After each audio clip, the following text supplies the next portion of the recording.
तो देखिए, अमेरिका धोखे से हमला करेगा, ईरान सावधान रहना, ये क्यों कहा जा रहा है? देखिए, जो खबरें आ रही हैं सोर्सेस से वो बता रही हैं कि अमेरिका ने ईरान पर बहुत बड़े हमले की तैयारी शुरू कर दी है। अब ये क्यों कहा जा रहा है, समझिए ध्यान से।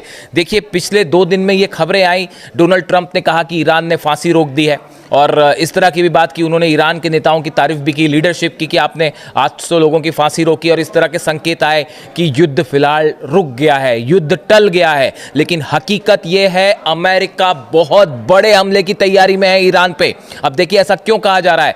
पहली बात, मोसाद के चीफ जो है, इजराइल की जो खुफिया एजेंसी है मोसाद, उसके चीफ डेविड वार्निया जो है वो अमेरिका पहुंचे हैं। वो पेंटागन के अधिकारियों से मिल रहे हैं, स्टीव विटकॉफ से मिल रहे हैं, ट्रंप एडमिनिस्ट्रेशन से, सेना के जो प्रमुख हैं अमेरिका में, उनसे मुलाकात कर रहे हैं और ट्रंप से भी मुलाकात कर सकते हैं, उनके घर जाके मारे लागो की।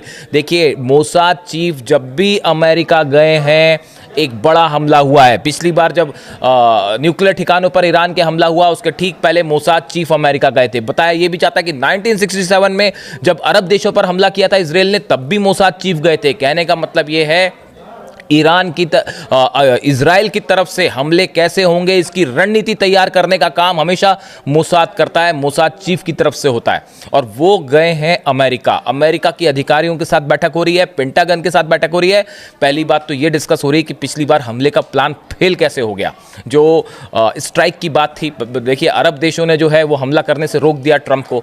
नेतन्याहू ने भी कहा कि अगर अभी आप हमला करेंगे तो हम तैयार नहीं, हमारा डिफेंस सिस्टम। और सबसे बड़ी बात ये कही गई कि अमेरिकन फोर्सेस ज्यादा संख्या में मौजूद नहीं थी, और ईरान अगर 700 मिसाइल दाग देता अमेरिकन बेसिस पर तो रोकना मुश्किल हो जाता। इन सब वजहों से, ईरान की मिसाइल पावर के वजह से अमेरिका को हमला टालना पड़ा। लेकिन ट्रंप शांत नहीं बैठे हैं। आप तैयारियां देखिए, समझिए इस बात को। यह बात कही जा रही है कि शायद युद्ध टल गया है, यह बात फैलाई जा रही है ताकि फिर से मौका मिलते ही अचानक हमला किया जाए। पिछली बार अचानक हमला करने का प्लान फेल हो गया क्योंकि ईरान तक समाचार खुफिया जानकारियां पहुंच गई थी, प्लेन टेक ऑफ हुए, यह भी पता चल गया था, ईरान ने एयर स्पेस बंद कर दिया। अब देखिए, यह माहौल बनाया जा रहा है कि सब कुछ शांत है, लेकिन ऐसा नहीं है। 2-2 एयरक्राफ्ट कैरियर तेजी से ईरान की तरफ बढ़ रहे हैं अमेरिका के, वो आप जानते ही हैं। इसके अलावा पेंटागन ने बड़ा फैसला किया है, अमेरिकी रक्षा विभाग ने 30,000 सैनिक हैं अभी मिडिल ईस्ट में आसपास, इनको बढ़ाया जाएगा और इनकी संख्या 60,000 तक हो सकती है, डबल हो सकते हैं। सैनिकों की तैनाती बढ़ रही है। इसके साथ वॉरशिप्स जो है, 6 वॉरशिप्स हैं अमेरिका के मिडिल ईस्ट में।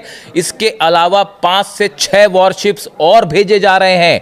बड़ी संख्या में सबमरीन्स जो ये वॉरशिप को बैकअप करती हैं, वो सबमरीन्स मिडिल ईस्ट के लिए रवाना हो गई है। देखिए, आप ये तैयारी देखिए, ये बहुत बड़े लेवल पर तैयारी है। एयरक्राफ्ट कैरियर्स पहुंच रहे हैं, सबमरीन पहुंच रही हैं, वॉरशिप्स बढ़ा दिए गए हैं, और सबसे बड़ी बात, सैनिकों की संख्या बढ़ गई है। इसके साथ ही सुनिए आप, जितने मिडिल ईस्ट के बेसिस हैं, इस पर F-16, F-35 जेट्स की संख्या भी बढ़ाई जा रही है। जो दूसरी जगह तैनात थे अमेरिकन F-35 जेट्स, उनको यहां भेजा जा रहा है। अब देखिए, ये क्यों हो रहा है? अगर जंग खत्म करनी होती तो ये तैयारियां क्यों हो रही हैं? इसमें अरबों डॉलर्स खर्च होंगे, बड़ा जो है वो मूवमेंट होगा, इसमें बहुत ज़बरदस्त खर्चा होगा। ट्रंप क्या चाहते हैं? क्या, देखिए, ये जो बात है ये ईरान में प्रदर्शन को लेकर नहीं थी। ईरान में जो प्रदर्शन हुआ उस दौरान भी स्टीव विटकॉफ, अब्बास अराक्ची साहब से, विदेश मंत्री हैं ईरान के, बताया जाता है उनके साथ टच में थे, और उनको मैसेज जो भी बात हो रही थी वो स्टीव विटकॉफ और अब्बास अराक्ची साहब के बीच में संदेश का आदान प्रदान हो रहा था, जो अमेरिका अपना संदेश देना चाह रहा था। ईरान किसी भी मुद्दे पर पीछे हटने को राजी नहीं है। ईरान ने साफ कह दिया है कि भैया, हम ना तो न्यूक्लियर प्रोग्राम पर किसी तरह के दबाव में आके बात करेंगे, अपना यूरेनियम एनरिचमेंट नहीं रोकेंगे, अपना मिसाइल प्रोग्राम नहीं रोकेंगे। देखिए, जो मूल लड़ाई है, असली लड़ाई जो है वो ये है कि अली खामेनी साहब को हटाया जाए, अमेरिका अपना ईरान अपना न्यूक्लियर प्रोग्राम रोक दे और उसकी मिसाइलों को रोका जाए। ये तीनों मुद्दों पर ही किसी तरह की सहमति बनने का कोई आसार नहीं है ईरान और अमेरिका के बीच में, ये साफ कह चुके हैं अली खामेनी साहब। ऐसी स्थिति में जंग आज नहीं तो कल होना तय है। और देखिए, पहली बार हमले का प्लान फेल हुआ, इसीलिए अमेरिका के लिए ये एक बड़ी शर्मिंदगी वाली स्थिति थी। इसीलिए एक्सपर्ट्स बता रहे हैं कि इस तरह का माहौल बनाया गया कि अभी हमला नहीं हो रहा है, हमला नहीं हो रहा है। लेकिन बड़े सारे जानकार ये कह रहे हैं कि इस माहौल के पीछे अमेरिका बहुत बड़ी जंग की तैयारी में है और मौका मिलते ही ईरान पर हमला हो सकता है। अपने संसाधन जुटाए जा रहे हैं। पहली बार शायद इस बात का आकलन नहीं हो पाया कि ईरान कितने बड़े लेवल पर हमला करेगा। उम्मीद नहीं थी कि 600 जो है वो खैबर मिसाइल से तैनात कर दी जाएंगी, S-400 तैनात हो जाएगा, इस तरह की तमाम खबरें आई। तो ये लगा कि अगर हमला होता है, अगर एयरक्राफ्ट से हमला करते तो जितने अरेबियन देशों में बेस हैं, 8 बेस हैं मिलिट्री बेस, उन सब पर मिसाइल्स गिरने वाली थी ईरान की।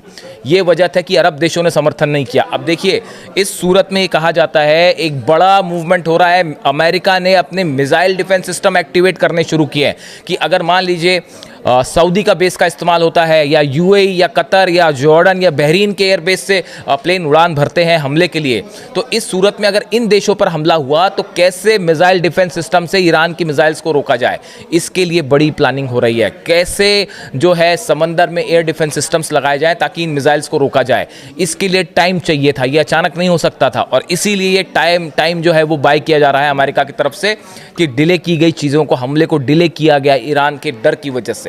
और इसका मतलब ये कतई नहीं है कि जंग खत्म हो चुकी है या युद्ध टल जाएगा। ये बात अली खामेनी साहब और ईरान की सिक्योरिटी काउंसिल अच्छे से जानती है। यही वजह है अली खामेनी साहब की तरफ से संदेश है ईरान की सेना को, IRGC को, हमेशा हर पल जंग के लिए तैनात रहें। अमेरिका धोखे से हमला करेगा, पलटवार करेगा, एक बार मुंह की खाया लेकिन फिर से आएगा हमला करने के लिए। ये संदेश गया है ईरान की तरफ से। ये ईरान की सेना के सोर्सेज से जो खबरें हैं उनका कहना ऐसा है कि ईरान पहला हमला का प्लान फेल हुआ, लेकिन अब एक बड़ी जंग की तैयारी हो रही है, जिसमें एक बात ये भी कही जा रही है कि हो सकता है कि अरब देशों के बेसिस का इस्तेमाल ना हो। देखिए, सऊदी की तरफ से कहा गया, कतर की तरफ से कहा गया, बहरीन की तरफ से कहा गया, जॉर्डन की तरफ से कहा गया कि आप हमारे एयर स्पेस का इस्तेमाल ना करें। इसके बाद बड़ी संख्या में अमेरिकन शिप्स का मूवमेंट हो रहा है ओमान की खाड़ी में, फारस की खाड़ी के इलाके में, उन एरियाज़ में जो कि आसपास हैं ईरान के, ताकि हो सकता है कि सबमरीन से या फिर वॉरशिप्स जो हैं उससे, टॉमहॉक मिसाइल से हमले हों, और जो जेट्स हैं वो एयरक्राफ्ट कैरियर से फ्लाई हों, ताकि अमेरिका के हमले का जवाब देने के लिए अमेरिकन बेसिस पर हमला ना हो और यहाँ से बेसिस खाली करवा लिए जाएं। ये एक बड़ी रणनीति का हिस्सा होता है, अरब देशों पर हमले ना करे ईरान, अरब देशों को बचाने के लिए ईरान से। अब देखिए, ये इन हालात में ये सोचना बिल्कुल सही नहीं होगा कि जंग खत्म हो गई है या जंग टल गई है। ये सिर्फ एक मौके की तलाश है और जैसे ही मौका मिलेगा अमेरिका फिर से हमला करेगा। और इसके लिए ईरान की सेना पूरी तरह से तैयार है। अली खामेनी साहब की तरफ से ये आदेश है कि अगर किसी भी तरह का हमला हो तो करारा जवाब दीजिए, ना सिर्फ अमेरिकन बेसिस पर बल्कि इजराइल के ऊपर। बताया ये भी जा रहा है, मैं कई बार कह चुका हूँ कि इजराइल पर इतिहास का सबसे बड़ा हमला कर सकता है ईरान, अगर ईरान पर हमले हुए तो। इस सूरत में भले आपको ऐसा लगे कि जंग टल गई है, लेकिन हकीकत ये नहीं है। जंग धीरे धीरे करीब आ रही है और एक